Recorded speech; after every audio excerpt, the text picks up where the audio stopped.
here we are once again. So the last time you were here was the last time I was here picking the peppers over there. And they're definitely all dead, as you can see, sadly. Fence is still not done. I really need to, I'm planning on picking up some of it. You see, the sun just warped it, it looks like. And then the deer were able to walk through it. And so I'm definitely putting up a new fencing. But I came over today to get it kind of cleaned up.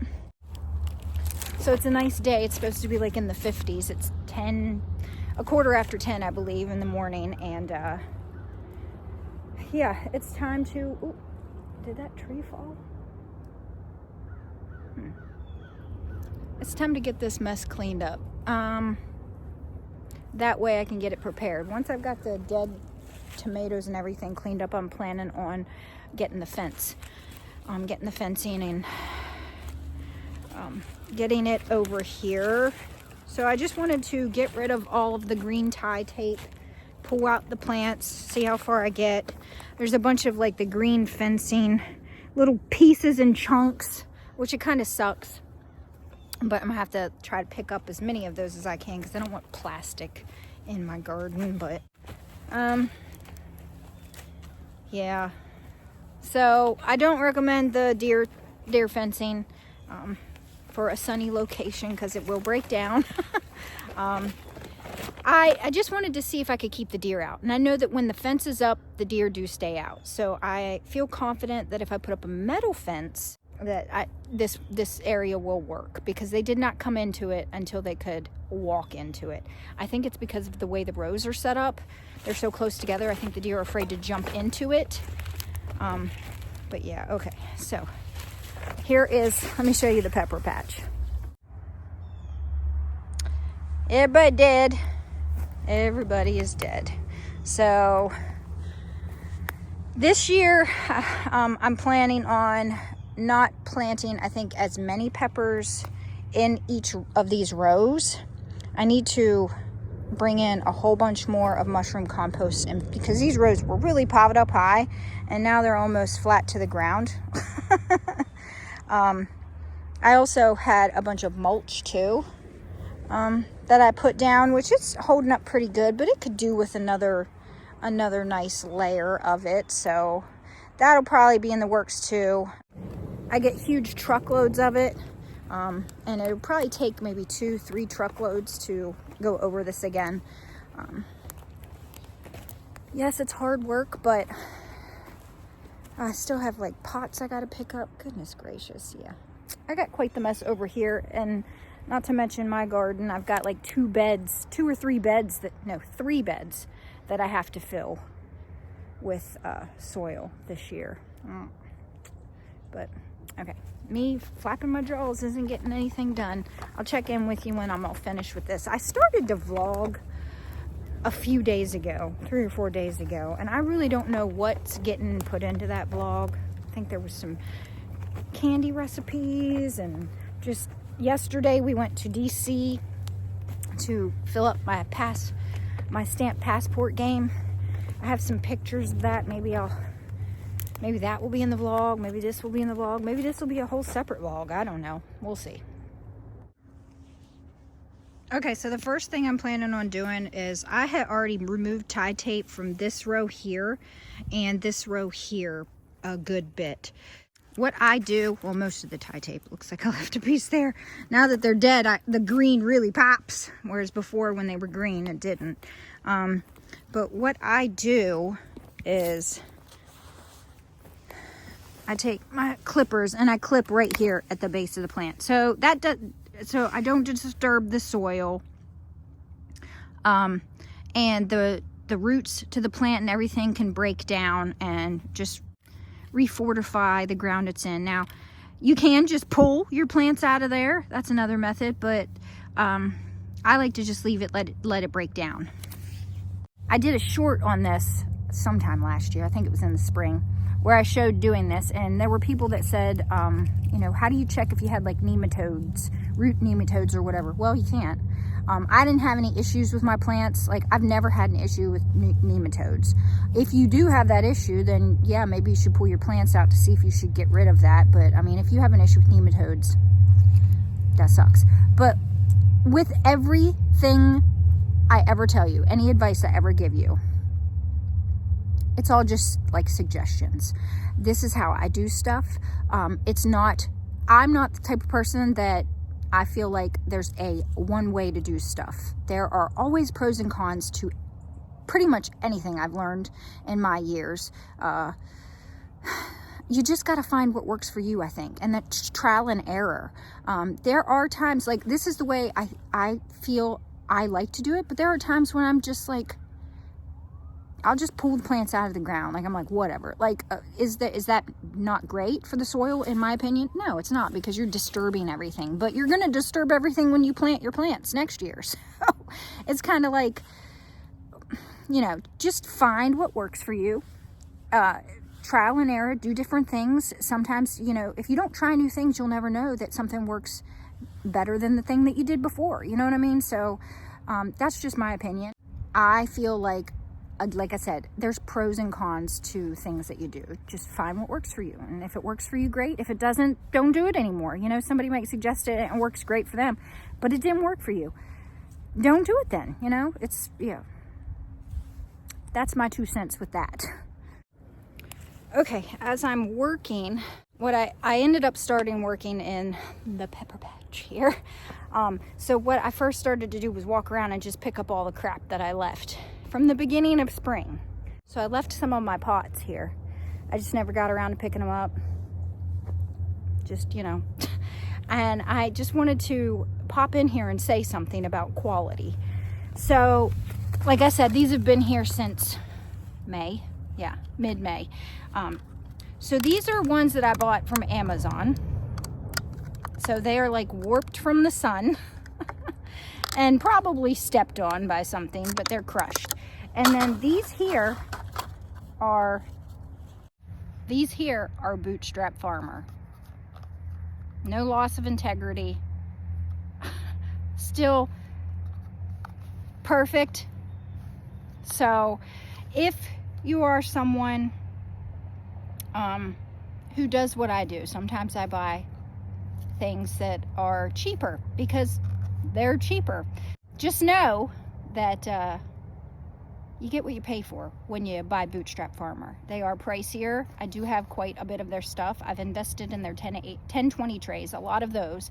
And now I think I need to invest in some more of their pots. I got the bigger ones, but the smaller ones I don't have that many of. But I can tell you what, I'm trashing quite. This one's not so bad. These are other ones that I bought. I kind of like these better because they have the bigger bottom, the wider bottom. But the Bootstrap Farmer, they're good quality. I can guarantee you that. The 10-20 trays, same deal. I've left them outside all winter and they're just fine too. Something else that I'm noticing as I'm chopping down the pepper plants. So if you've been following me for a while, you know last year when I started a lot of my plants, I started a bunch hydroponically. I did like a whole video on how to make your hydroponic system to where you could start a whole bunch of seeds. I've noticed, and I don't know for sure that this is the case, because these peppers more or less look okay, but I will say this about the little brown thing. I'll throw up a picture of what it looks like.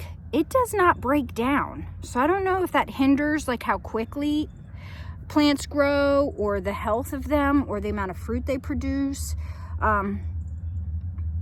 But like the ones that don't have that, let me show you. Okay, so here's one that has the thing. You can see it, right? And it's kind of popping up out of the ground a bit. You can see the roots are like kind of spindly and stuff. And here's one that was not in one of those things. And you can see the roots of this, like I have noticed this on several of those. The difference between the roots and then like this is like coming out of the ground. Could it be the variety? I don't know, because I don't remember what these are, but I'm just noticing thicker roots deeper in the ground. See, here's another one that didn't have the thingy, and then the ones that had the thingy are kind of falling out of the ground, and the roots are like very thin and like that.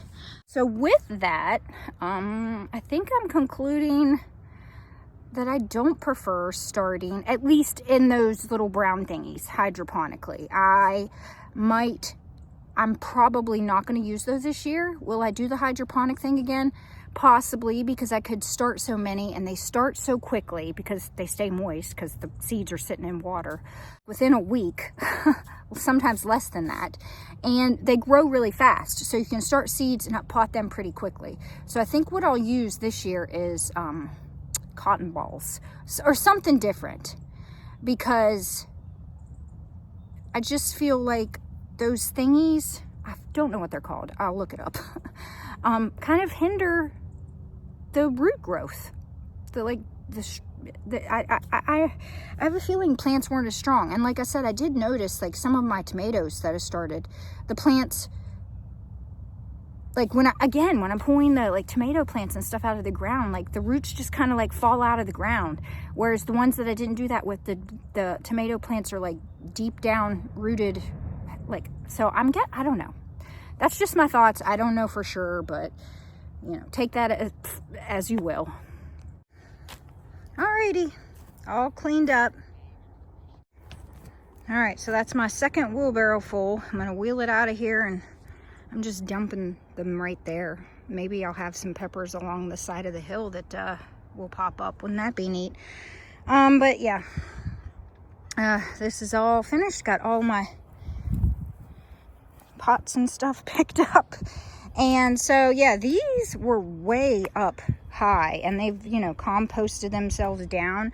I'm going to get another big old load of mushroom compost and pile it up again, probably within the next few weeks. If we have decent weather day, I'm going to come do it. Possibly even get some wood chip mulch and cover it up, because they say it's not good to have your soil exposed. Like, I did get mulched, some of the peppers mulched right here, as you can see, and then the rest of the rows I did not even bother to mulch afterwards. I was just so pooped, and it got so hot so quick. But again, that's another thing. There's a really awesome way to do things that benefit you in different ways, and then there's when you don't do stuff, it could potentially not be great for your soil, but you know, you do what you can do. And like I have planted, there was years, I think the first year I planted, oh, I think I see one of my pots out in the middle of the yard. It's way over there. How'd that happen? The wind, I guess. But yeah, there's sometimes, you know, like there was one year I didn't cover my soil. The first year I planted, I didn't cover my soil with mulch. I didn't even mulch my plants, my tomato plants, and I had a really great year. And then that winter, the dirt was exposed. I planted in it the following year. Did I get stuff? Did things grow? Yeah, stuff grew. I mean, I had another great year in my second year gardening. So there's, you know, there's pros and cons. Like I said, I have learned, sometimes I get to doing things that I think that are even great. Sometimes I don't get around to doing them. That's okay too. I mean, things will still grow in subpar conditions. So, you know, if you get yourself all worked up because you didn't do things exactly how you wanted them to be done, which I'm innocent in that, you know, getting overly upset that I didn't do the things I wanted to do the way I wanted to do them. I'm not, you know, if you do that though, like I've learned, it's not that big of a deal. You really should just, you know, do what you can do, and the things you can't do, I mean, it might not be so fantastic for you, but the outcome is still going to be okay, you know? You know, what I'm trying to get at is gardening should be fun, right? And if you're not finding it fun because you have made yourself feel like there's just one way to do it, then you're cutting yourself short. So I have learned, try to enjoy the experience. Try to enjoy playing in the dirt. What gets done, okay? Stuff will still grow. Yep, those were some of my pots.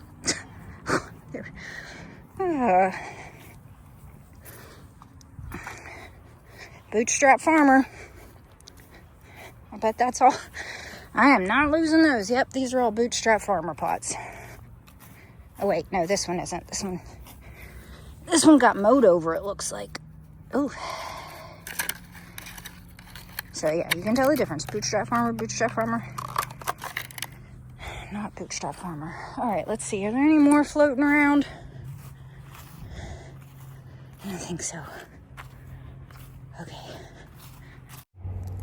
All right, y'all, I'm making progress. I just dumped some tomato plants. Now I need to continue with the cleanup of picking up the tags and tearing off the green tie tape. But as I was I was giving myself a pocket full of seeds because I found a basil, Zanzibar, I believe, Zanzibar basil that it had some seeds on it over here. So I've got my pocket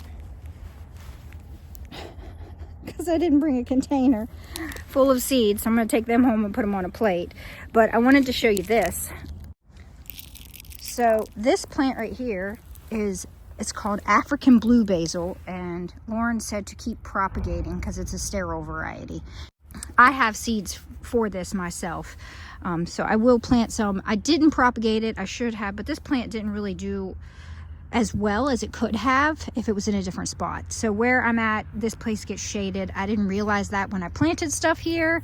I mean, things grew, but they would have grown better. But I just thought it was interesting to see the little flowers. There's no seeds in them. So unlike when you save seeds, you just drag up like that, and the little seeds are normally inside those little pods. And sometimes I don't even bother taking it out of the riffraff, the outer part. I just will plant in soil like that and it'll grow. But let me see if I can show you the Zanzibar. So there's the Zanzibar, and I'll see if I can get some of the seeds out of it. So there you can see two of the little seeds in my hand. So those little things are full of seeds. But yeah, sometimes I'll just plant the riffraff and everything, and it'll come up. The riffraff breaks down, and then the little seeds will pop up, because it can sometimes be a pain to get all the little basil seeds out of that riffraff. So little tip for you, you can plant your riffraff and the seeds will pop up just fine. But that one is, I think I put the tag in my pocket with it so I wouldn't forget.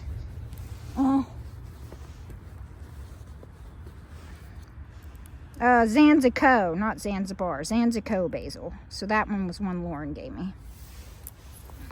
All right, continuing on with the cleanup. Closer look at very, very dead tomato plants. They were once lush and green with beautiful foliage all over them, and now they are not. So that is what tomato plants look like after a couple of freezes down in the 20s. Very much dead. I gotta say, winter, I don't know. Tearing down these plants that once were so luscious and beautiful, it's kind of, I don't know. It's sad to look at them, but I'm also very hopeful for 2025. I know I thought 2024 was going to be a great year, and you know, it wasn't a bad year. It was a gardening year. It was the worst I've had, but still a lot of good moments came out of it. But I'm very hopeful for 2025. I've got plans in mind to keep the deer away from here. And I'm just excited to see this place filled up again with green and lush when, you know, winter can be so can be so depressing to look at sometimes. So I'm just sitting here tearing all these downs and picturing it filled up again with all the varieties that I already know I'm going to grow. Hazel Creek, I'm going to grow Carl's M. Cilantrobe again. I'm going to grow like 5 of those because I did not get to save a bunch of seeds for those. I only got like, I don't know, 60 seeds, which is not a lot. But yeah, so I'm excited. Who else is excited for 2025? And what are you excited for? Not just tomato plants, but like, is there a flower that you've got seeds for? A squash? I also got seeds for Iote squash. Deanna from Dee's Garden Adventures gave me some of those, so I'm super excited. It's like a green squash if you guys have never seen it. But yeah, I'm excited for that squash.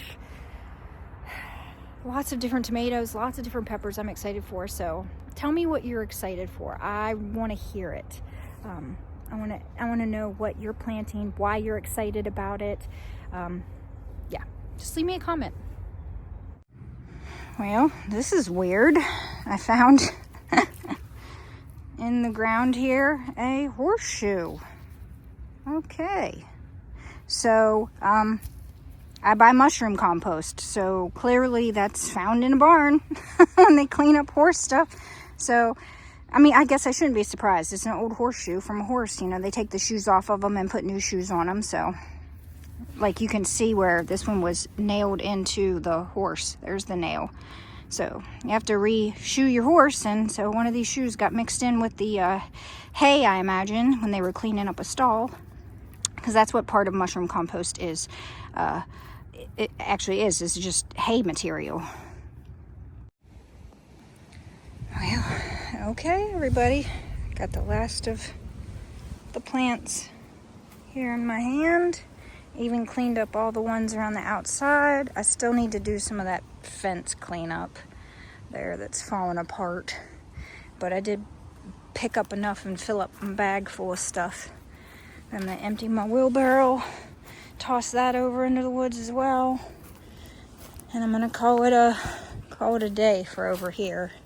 I think my next step is going to be to, my hair is kind of crazy, to buy the fencing and get it over here and get it up and have that done. But I think that I might make this a video in and of itself. MATERVILLE Pepperville cleanup. Yeah, all the dead plants are cleaned up, and I hope you all enjoy your day. Catch you in the next one.